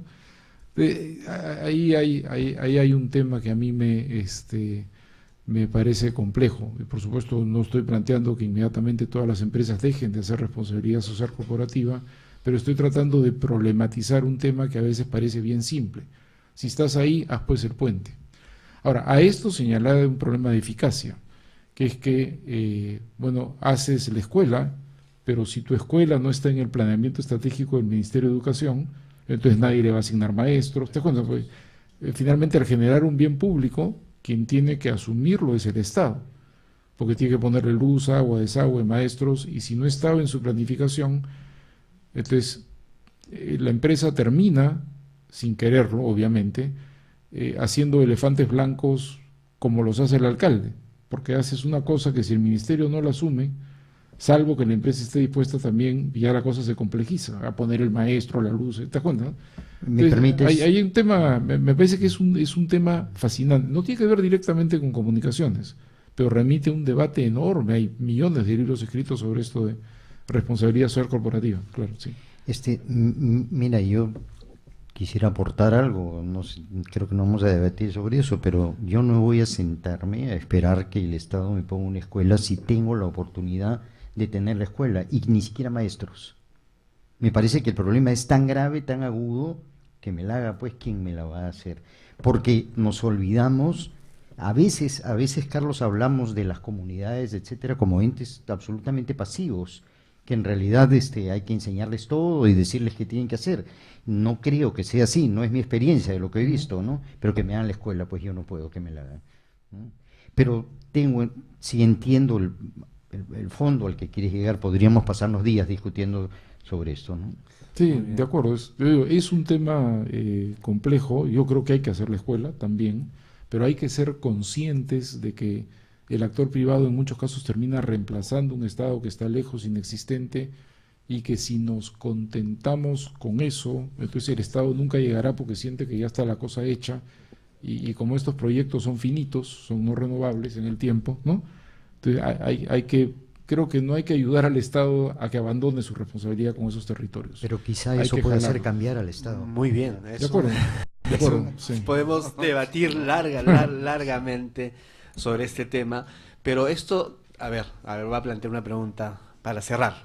Y allá también, ahí hay una pregunta, acá hay otra pregunta, 3 preguntas, se animaron a preguntar. 4 preguntas. Ya, ok, a ver, 4 preguntas, las únicas, las hacemos brevemente, por favor, adelante. Buenos días.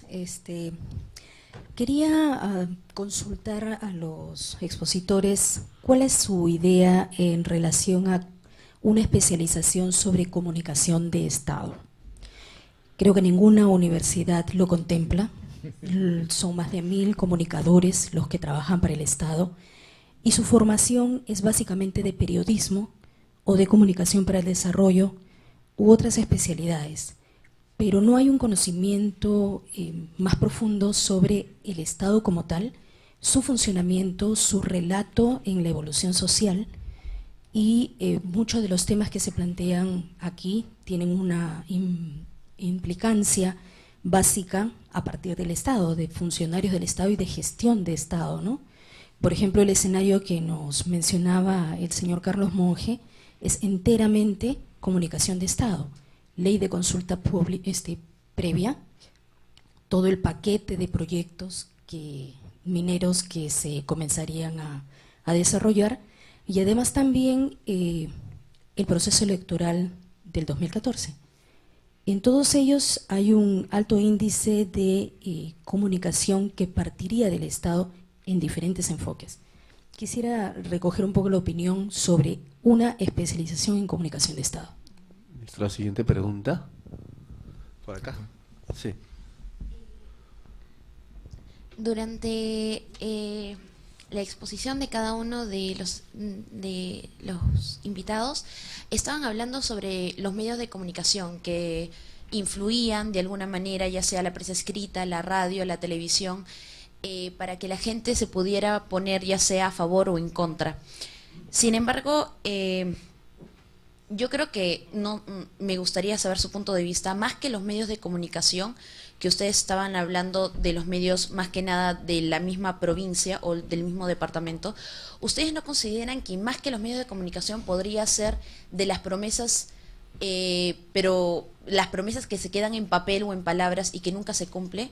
Porque si nos ponemos a ver del caso de que los medios de comunicación influyen, algo que se vio en el proceso electoral entre Ollanta y Keiko, la mayoría de los medios de comunicación estaban a favor de Keiko y se estaba disputando en contra a Ollanta. Sin embargo, el presidente actual es Ollanta. Entonces, yo creo que de repente, más que eso, por ejemplo, en Cajamarca, siempre se prometía en las mineras que vamos a poner colegios, va a haber luz, va a haber agua, va a haber un desarrollo económico, un desarrollo social, pero nunca se vio eso.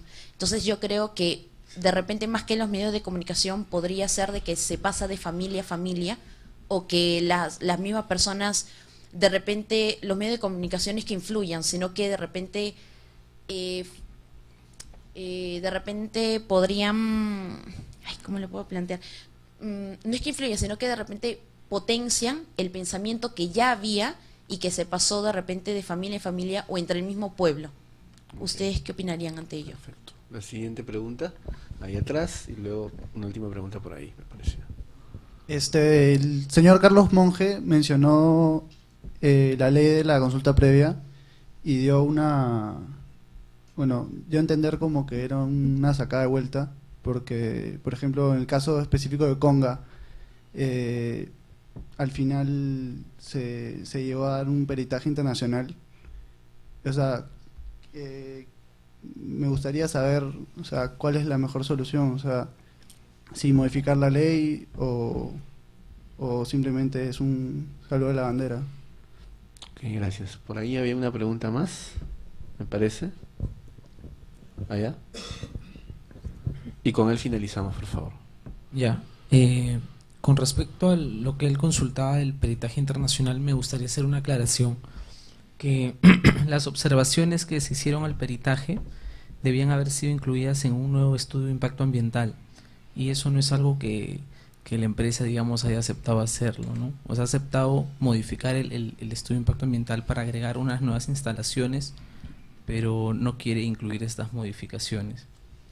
Y bueno, mi pregunta iba un poco más a contracorriente y quería saber qué postulan o qué puede hacer la comunicación para quizás cortar esta relación de dependencia que hay de las comunidades con la empresa minera, porque todas estas escuelas, estas postas médicas y todos estos servicios de capacitación que brindan las empresas a las comunidades afectadas directa o indirectamente por sus operaciones, lo que están haciendo, están reproduciendo un patrón de dependencia que hace que las comunidades vean a la empresa como papá de Estado, como alguien que les va a proveer de servicios siempre.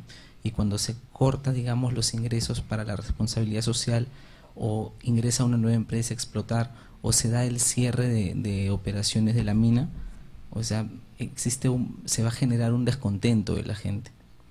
Entonces yo creo que ahí los medios de comunicación deberían incidir no solamente en poner en claro cuáles son los beneficios que se van a percibir y a qué plazo, sino también poner en cuestionamiento el modelo de desarrollo que se tiene, y creo que los medios de comunicación deberían dar algún aporte en plantear que nuestro modelo de desarrollo no puede seguir siendo solamente extractivista, que debemos generar algún tipo de valor agregado para mejorar esta situación, y que a futuro, cuando se nos acaben los recursos, podamos seguir teniendo un desarrollo sostenible. Listo, muchas gracias. Respondemos brevemente, por favor. De pronto Marta puede responder lo de comunicadores para el Estado, y alguna otra inquietud que tuviera. Sí, claro. El tema de la especialización de comunicadores del Estado lleva a ver el tema de la necesidad de políticas públicas de comunicación, por un lado, y por el otro también por el nivel el rol que están ejerciendo ahorita los comunicadores en el aparato estatal. Solo como un dato, por ejemplo, una característica de esta situación es que el nivel de rotación es muy alto, pero el nivel de fragilidad, digamos, de la situación de los comunicadores del Estado también. El porcentaje de contratados es mínima, ¿no? Entonces, de gente en planilla, de comunicadores del Estado en planilla, es muy baja. O sea, tenemos comunicadores que están entrando y saliendo del aparato estatal permanentemente. Eso sin contar que cada 5 años cambia toda la estructura de la comunicación del Estado, ¿no? Entonces, el otro tema, que pues sí, esto ya te genera un problema de poca capacidad para planificar, por ejemplo, y que te hace más necesario incluso esta necesidad de contar con políticas públicas, directrices más generales de la comunicación, que te ayuden a organizar mejor el rol de la comunicación desde el Estado, porque parece que se entiende de muchas maneras, y generalmente tiende a relacionar comunicación del Estado con campañas, ¿no? Y cuando no obviamente la comunicación no se reduce a eso, ¿no? Parecería un acompañamiento de las campañas de cada gobierno de turno, y en realidad nunca se llega a, por ejemplo, discutir cuál es el rol de los medios del Estado en el espacio público. Existen medios, no solo hablo de los nacionales, sino incluso los canales de televisión regionales que existen, los provinciales, los de las universidades, ¿no? Discutir ese tema es un campo abierto, ¿no? Pensar incluso en la posibilidad de una carrera pública, ¿no? Del comunicador, o sea, vinculado a la gestión pública, ¿no? Porque generalmente sí tiene los énfasis de la formación en comunicación, tiene énfasis en otros aspectos, pero se ha dejado de lado el tema de la gestión pública, por ejemplo, que luego es un reto cuando ingresan al Estado, cómo poder trabajar eso. Entonces son más temas por hacer, para discutir, que me parece sí importante también que se toquen también acá, ¿no? Muy bien. Martín Guerra García, y luego, bueno, cierra Carlos. Sí, solamente acotar a lo que dice Marta. Creo que en la formación básica, insisto, debe incluir primero una formación en el Perú, en lo que es el Perú, ¿no? Eso se ha ido dejando de lado cada vez más por una formación muy pragmática, ¿no? En comunicaciones en general y en otras carreras probablemente.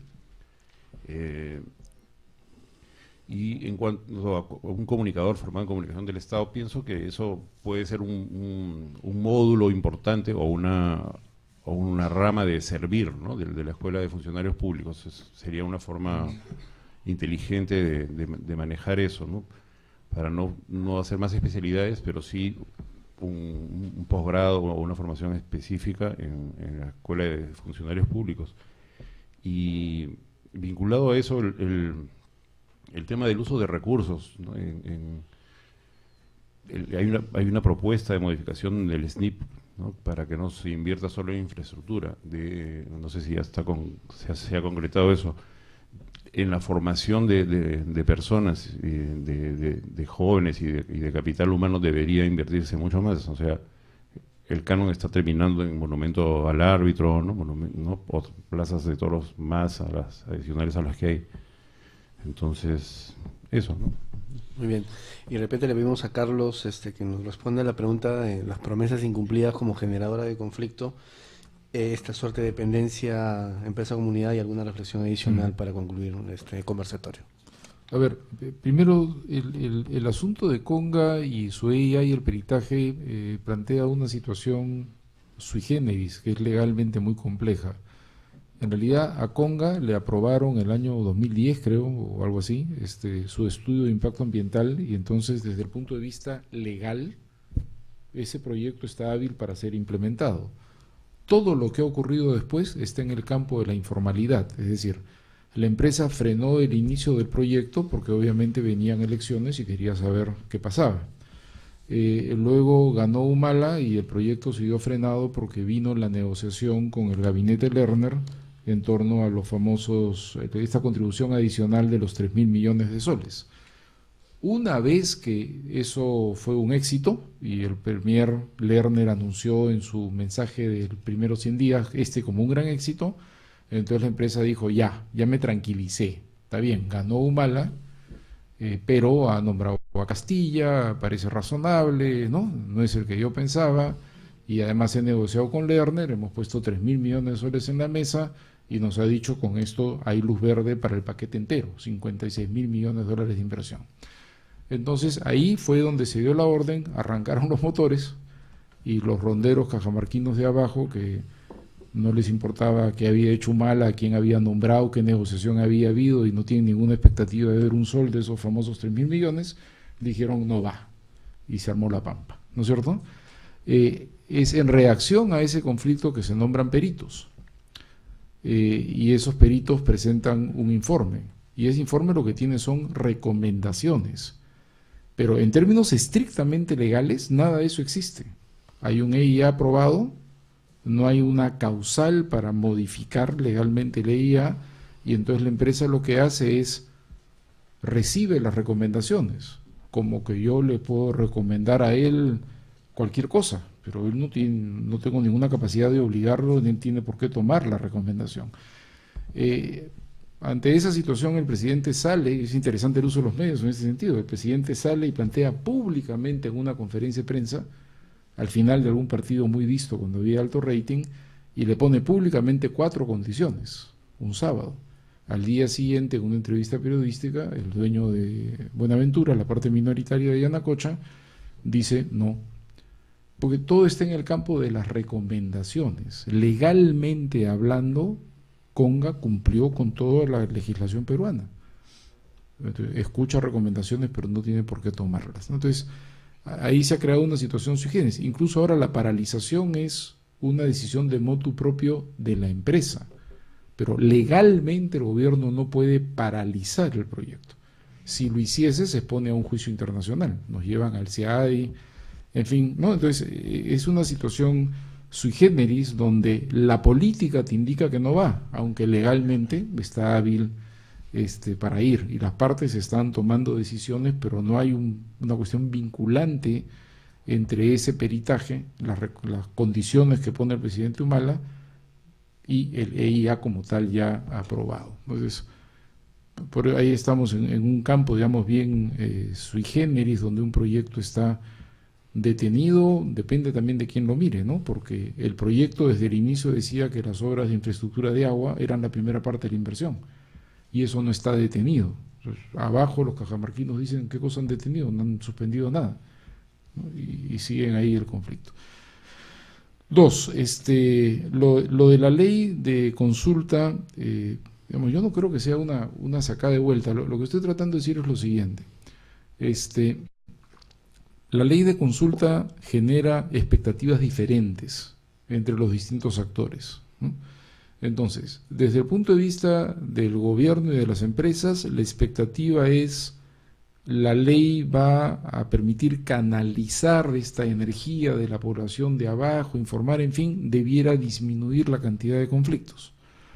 Desde el punto de vista de muchos sectores de la población abajo, la ley de consulta es para que la escuchen, y tiene la expectativa de que si dice que no, sea que no, si no, ¿para qué me consultas? ¿No es cierto?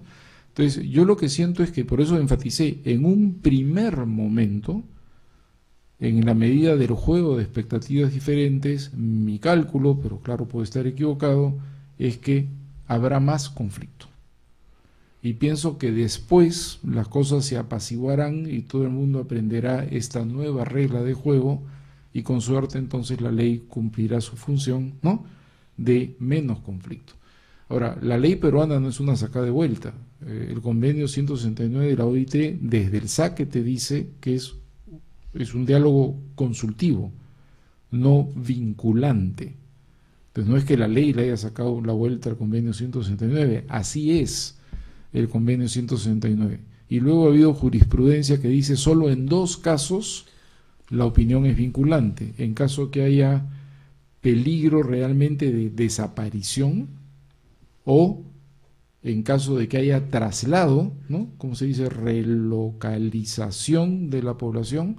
En esos 2 casos el no es no, pero en todo lo demás el no es una opinión que el Estado tiene la obligación de tomar en cuenta a la hora de decidir, la obligación de tomar en cuenta, no de hacerle caso, ¿ok? Entonces, pero así viene desde la OIT, no es que la ley peruana haya desfigurado o le haya sacado la vuelta, así viene.